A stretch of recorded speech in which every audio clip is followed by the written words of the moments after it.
শেষের কবিতায় রবীন্দ্রনাথ বলেছেন, ফ্যাশনটা হলো মুখোশ আর স্টাইলটা হলো মুখশ্রী। যারা সাহিত্যের ওমরাও দলের, যারা নিজের মন রেখে চলে, স্টাইল তাদেরই। আর যারা আমলা দলের, দর্শের মন রাখা যাদের ব্যবসা, ফ্যাশন তাদেরই।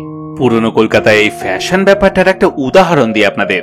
19 শতকের শুরুর দিকে সম্ভ্রান্ত পরিবারের বাঙালিরা বাবরি চুল আর পাকানো গোঁফ রাখতেন। দ্বারকানাথ ঠাকুর বা রামমোহন রায় কারও কিন্তু দাড়ি ছিল না। কিন্তু 19 শতকের মাঝামাঝি এলো নতুন বিলিতি কায়দা, অ্যালবার্ট ফ্যাশনে চুল ফেরানো। মহারানী ভিক্টোরিয়ার স্বামী অ্যালবার্ট, তার চুল আঁচড়ানোর কায়দা।